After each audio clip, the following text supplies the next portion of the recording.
먼저 이번 수능의 특징인데요. 학력별, 그다음에 수학 미적 기하와 응시자의 변화, 그다음에 만점과 등급의 원점수인데요. 요 3번은 아직 발표가 되지 않았기 때문에 그 부분은 발표 난 다음에 저희 사이트에 올리도록 그렇게 하겠습니다. 학력별 지원자와 응시자의 특징인데요. 지원자의 특징을 보면 앞서서도 아마 강의가 된 것 같긴 합니다. 작년과 크게 달라진 점은 전체적으로는 줄었죠. 3,400명이 줄었습니다. 줄은 이유는 재학생이 줄은 것이죠. 재학생의 지원자가 약 23,000명 정도, 23,593명이 줄었다. 왜 그럼 재학생은 줄었을까? 그 원인은 학력 인구의 감소죠. 학생 수가 줄은 거죠. 그래서 올해 졸업한 학생보다 지금 고등학교 3학년 학생들이 적은 겁니다. 적어서 어쩌면 지금 고3 아이들이 대학 들어가기에는 좀 더 쉬워졌다라는 환경이거든요, 이게. 그런데 늘었습니다. 졸업생이 늘었습니다. 졸업생이 얼마나? 약 2만 명 정도가 늘었는데요. 저 2만 명도 따져보면 정확하게 N수생이 한 17,400명 정도 되고요. 검정고시가 한 2,700 정도 됩니다. 검정고시는 그럼 왜 늘었을까? 검정고시가 늘은 원인은 뭐 여러 가지 원인이 있겠지만 최근에 코로나로 인한 사회적 현상, 이것도 많은 관계가 있다. 왜냐하면 코로나 현상이 벌어지면서 학생들이 학교 적응력이 좀 떨어졌습니다. 학교 적응력이 떨어져서 자퇴하는 학생들이 많아졌어요, 사실은. 그러다 보니 검정고시는 늘 수밖에 없는 구조가 있었다라는 거죠. 그래서 27,000이라는 검정고시가 늘었는데 2,700이라고 하는 검정고시가 늘었는데 졸업생의 17,000. 이게 이제 가장 관건이고, 우리 재학생들이 불안하게 생각하는 것은 이 17,000명의 졸업생이 왜 늘었을까? 이 부분이거든요. 여기에는 이제 여러 가지 메시지가 있습니다. 여러 가지 메시지가 있는데 그 중에 하나는 이번 수능부터 킬러 문항을 배제한다라고 하는 메시지. 그것도 어느 정도는 영향이 있었다라는 거죠. 킬러가 없어진다. 그러니까 흔히 느낌은 쉬워진다라는 느낌이었답니다. 그러다 보니 졸업생들이 한번 더 해볼까라고 하는 그런 마음도 있었다는 것이고요. 또 하나는 이제 반수생들이 많았던 것 같아요. 반수생들이 일단 수능 한번 보고 잘 나오면 학교를 좀 더 옮겨볼까? 이런 취지가 더 많지 않았을까라는 거죠. 그런데 킬러 문항은 없어졌지만 수능은 어려워진 거죠. 수능은 어려워져서 이 반수생들이 수능은 봤지만 실질적으로 대학을 지원할 것이냐라는 부분은 그리고 좀 지원하는 부분은 좀 줄어들지 않겠느냐. 그러니까 반수를 했지만 반수생의 입장에서 보면 자기가 다니는 대학보다는 좀 더 레벨업이 되는 대학들 혹은 뭐 과를 좀 더 좋은 과로 이렇게 옮기려고 반수를 하는 거지 뭐 낮은 대학 가려고 반수하는 애는 없잖아요. 그래서 이런 수능의 경향을 보면 늘어났던 반수생이 그대로 대학 입시로 연결되지는 않는다라는 거죠. 그래서 우리 재학생 여러분들은 뭐 늘어나긴 했지만 그렇게까지 많은 영향이 있지는 않을 수 있다. 이 점도 좀 생각을 하셔야 될 것 같아요. 그런 부분. 전반적인 응시자는 몇 명이었을까? 대체적으로 보면 응시 아래쪽을 잠깐 볼까요? 그 지원자와 응시풀을 보면 작년에도 한 6만 명 정도가 수능을 지원하고 시험 보지 않거든요. 보지 않는 숫자가 한 6만, 한 12% 정도 됩니다. 올해도 그 정도는 나오지 않을까라고 현재 예측하고 있습니다. 그래서 지금 나와 있는 발표를 보면 1교시의 결시자만 나왔죠. 1교시 결시자가 한 10%인데 끝까지 어느 정도 됐을까? 작년과 비슷하지 않을까? 그러면 수능 응시자가 지금 작년보다 좀 늘어나서 올해는 50만 정도, 그런데 한 6만 정도가 좀 빠지면 43만 어느 정도? 43만 4만 요 정도가 응시자로 되지 않을까? 이 부분이 이제 수능이 발표나야 좀 정확히 알 수 있다라는 말씀을 드립니다. 미적기하 부분은 이거 좀 중요한 부분이기도 해요. 이게 이제 이 선택형 수능이 되면서 올해가 선택형 수능의 세 번째 수능이죠. 되면서 처음에는 그 전에 선택형 수능이 아닐 때는 자연계 학생들이 좀 쉬운 수학 나형으로 응시하는 그런 경향이 많이 있었죠. 많이 있었는데 선택형 수능이 되면서 미적 기하를 선택한 아이들의 수능 성적이 더 잘 나오다 보니까 자연계 아이들이 이제는 확통보다는 그냥 미적 기하로 보는 그런 숫자가 점점 더 늘어나고 있었던 거죠. 그래서 올해도 지금 비교를 해보면 확통과 미적 부분이에요. 작년에 확통을 본 학생이 46.2%, 미적 기하가 49.6% 정도 됐었죠. 올해는 미적 기하 응시생이 약 53.2%.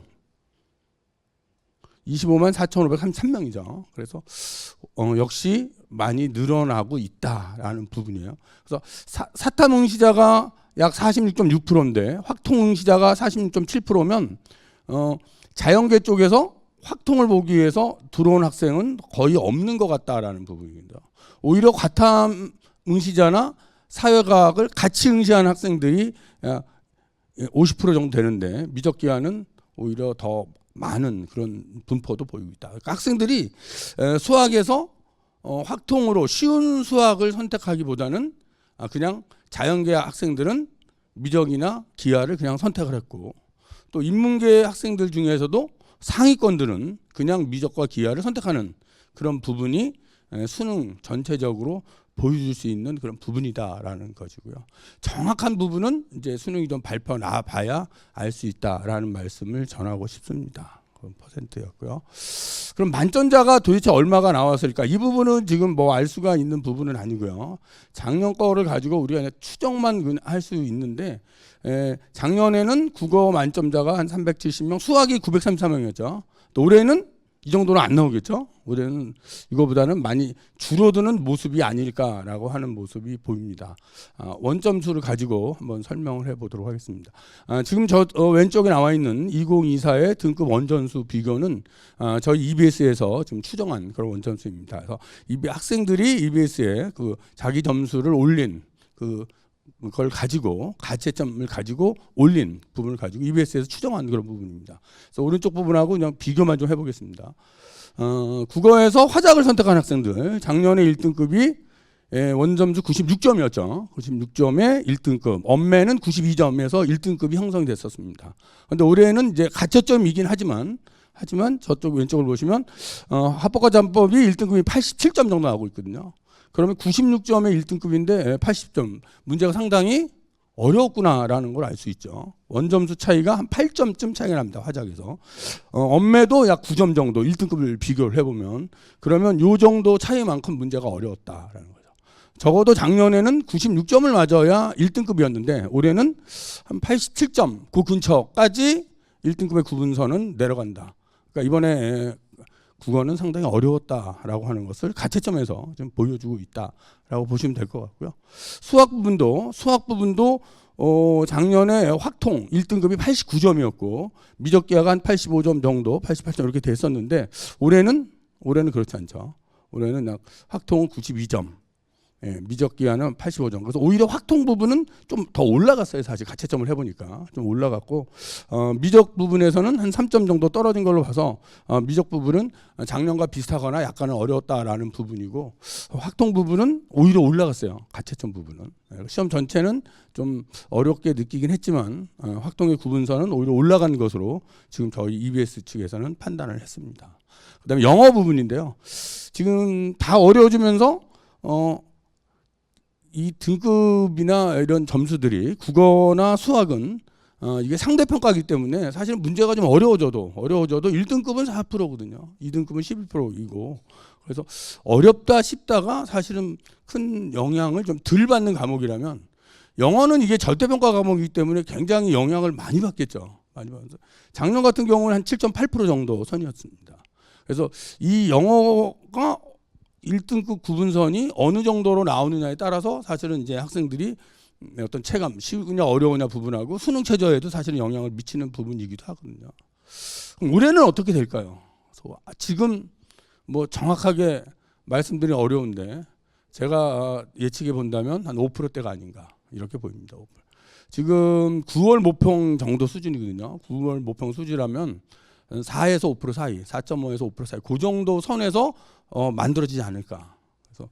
그래서 요거는 뭐 제가 예측하게 하는 것은 한 그 정도 선, 4점대 후반 5% 정도 선에서 1등급 구분선이 만들어지지 않을까. 90점이 형성되지 않을까. 그렇다면 작년보다는 영어는 인원이 많이 줄어들게 되죠. 줄어들게 되면 요거는 이제 학생들이 수능 최저에 영향을 미칩니다. 영어 같은 경우는. 국어나 수학은 사실 뭐 어렵다 쉽다의 차이가 전체적인 점수에는 표준 점수의 상승은 가져오지만 문제가 어렵든 쉽든 100분 이내는 똑같이 산출되기 때문에 사실 큰 영향이 좀 적다라고 볼 수 있어요. 근데 영어는 그렇지 않겠죠. 그래서 영어 때문에라도 최저 부분에서 조금 최저를 맞추는 인원이 줄어들 수 있다. 이렇게 판단하는 게 이번 수능입니다. 그럼 여기에 대해서 한 1분 30초짜리인데요. 잠시 보고 가도록 하겠습니다. 네, 예상보다 까다로웠던 시험에 재수생 등 N수생 비중도 높아지면서 올해 대입에선 수험생들이 고려할 변수가 적지 않습니다. 앞으로의 입시 전망을 전문가에게 자세히 들어봅니다. EBS 대표 강사 김성길 선생님과 함께합니다. 선생님 어서 오세요. 네, 안녕하세요. 네, 오늘 학교에서 학생들이 좀 직접 만나 보셨을 텐데요. 네. 반응들이 어땠습니까? 예, 어제 수능이 끝난 다음에는 문제가 좀 어려웠기 때문에 좀 실망하는 학생들이 많았던 것 같습니다. 근데 이제 문제가 전반적으로 좀 어려워졌다고 하니까 오히려 학교 나와서는 좀 안도하는 그런 분위기인 것 같습니다. 네, 어느 때보다 사회적 관심이 높았던 수능이거든요. 전체적인 총평 부탁드리겠습니다. 예, 지난 6월 모평 이후에 이제 킬러 문항을 배제하겠다라고 하는 것이 가장 컸던 이번 수능의 어떤 기조였던 것 같습니다. 근데 이번 수능은 그 구모에서 이루어진 기조를 그대로 이어가면서 역시 킬러 문항은 완전히 배제하고 또 킬러 문항을 배제한다고 하니까 또 이런 사설학원에서는 또 쉽게 내는 건 아니냐 이런 부분도 있었어요. 그런데 이번 수능에서는 킬러 문항은 배제했지만 절대 쉽게 내지는 않겠다라는 부분이었는데 실제도 그랬던 것 같습니다. 그래서 학생들이 보기에 전체적으로 좀 어렵게 느껴지는 그런 수능이 아니었을까 이런 생각이 듭니다. 네, 그동안 교육부는 이 킬러 문항 뺀다고 해서 수능이 쉽다는 건 아니다라는 메시지를 여러 차례 강조한 바 있습니다. 네. 실제로 좀 실현이 됐다고 볼 수 있을까요? 네, 실제로 좀 실현이 된 것 같습니다. 그러니까 계속해서 이제 그런 메시지를 줬고 특히 구모에서 메시지를 줬거든요. 근데 이번 수능은 구모에 이어서 어쩌면 구모보다도 좀 더 어려웠던 그런 부분으로 킬러는 빼지만 절대 문제는 쉽지 않다. 또 변별력은 충분히 있다라고 하는 메시지를 정확히 줬던 그런 수능이 아닐까 이런 생각을 합니다. 전반적으로 어려운 메시지를 사실은 구모부터 계속 줬습니다. 수능은 어려워진다는 메시지를 계속 줬고요. 실제 뚜껑을 열어보니 그 메시지는 정확했다. 그래서 구모의 기조에 맞게끔 국수형을 다 어렵게 냈던 수능이었다. 그래서 시험 문제 어려워지면 이제 학생들이 시험 끝난 다음에는 나만 못 본 거 아닌가 이런 생각들을 많이 가졌던 것 같아요. 그러다 그날 저녁부터 이제 EBS나 이런 방송에서 어렵다 하니까 이제 조금 안도하는 그런 분위기이기는 합니다. 그래서 요거는 이제 그 탐구형의 만점자인데요. 요거는 이제 작년 겁니다. 작년 거라서 수능 점수가 발표되면 요런 부분도 잘 보셔야 돼요. 그러라고 띄워놓은 거고요.